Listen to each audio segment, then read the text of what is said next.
This is a video for our 6.1 notes on day 1.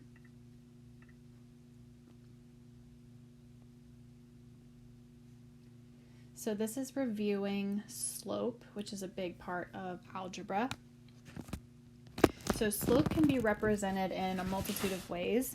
Obviously we do call it slope, but something else that's really important is it is called rate of change.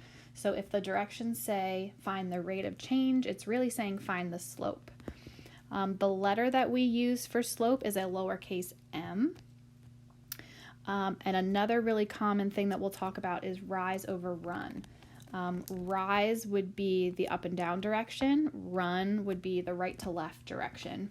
And rise over run is what we use when we actually have a graph in front of us. If we don't have a graph and we have 2 points instead, so if we have 2 coordinate points, then we use the slope formula, which is the second y minus the first y over the second x minus the first x. So let's do a couple of these examples to refresh your memory.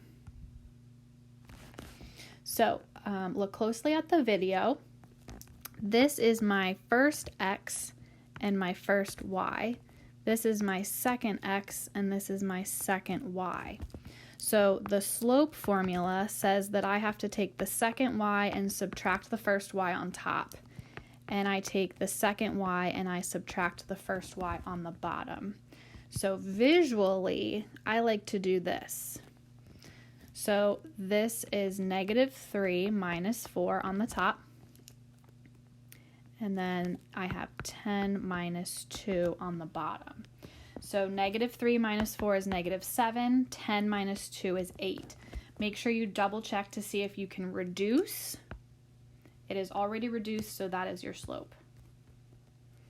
So here's example number 2. I have the second y minus the first y, so that's 5 minus 5 on top. And then I have the second x minus the first x, which is 6 minus 3. 5 minus 5 is 0, 6 minus 3 is 3. Whenever 0 is in the numerator, your answer is 0. I am going to skip to number 4. I have my second y minus the first y on top. I have the second x minus the first x on the bottom. 9 minus 2 is 7. 3 minus 3 is 0. When 0 is under the line, the answer is undefined. Awesome. Now I'm going to jump to number 6.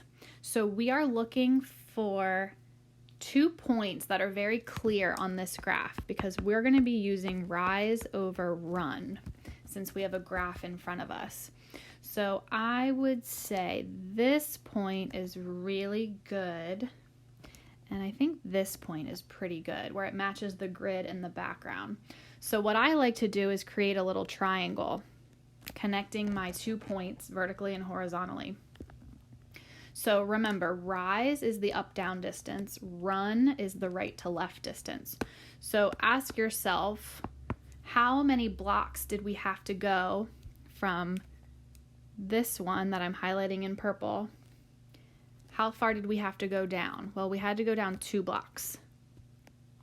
How far did we have to go over? It was 3 blocks. But because we went down, it's going to be negative. So we went down 2 and we went to the right 3. That's reduced, so that is our slope. Now we're going to look at the back here. Notice the directions say find the rate of change, which is the same as slope. So we just have to be careful because if we look at the scaling for the x and the y axis, we have to make sure that we aren't missing anything. So here, our x-axis, if we look at the time, it's increasing by 10 minutes each time. Okay, our y-axis, the candle length, is increasing by 1. Okay, so the nice thing is they already gave us 2 points to use. I just highlighted them in purple. So I'm going to make my little triangle. How many blocks did we go down to get from the first to the second, as if we're reading a book? So we went down 3 blocks, so that's a -3. And then how far did we go over to the right? Well, it's 3 blocks, but 1 block is actually equal to 10 minutes. So we actually went over 30. Okay, so this is -3 over 30, which reduces to -1 over 10.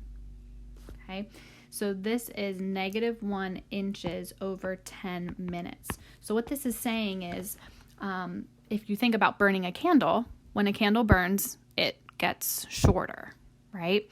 So that's why it's a -1 inch, because for every 10 minutes that the candle burns, it's going to decrease its height by 1 inch. Great. So now we're going to just skip to this last section, which is just reviewing the different types of slope that we might see. So if the slope is positive, it's going to rise to the right and look like this. If the slope is negative, it falls to the right. If the slope is 0, then it's a horizontal line. So think about how a person can walk or run on a horizontal 0 slope. If you go skiing and you're on 0 slope, it's not going to be very fun because there's no hill, but you can walk on it. If the slope is undefined, it's vertical. It would be very difficult for someone to do anything on an undefined slope. So that's how you can remember those two.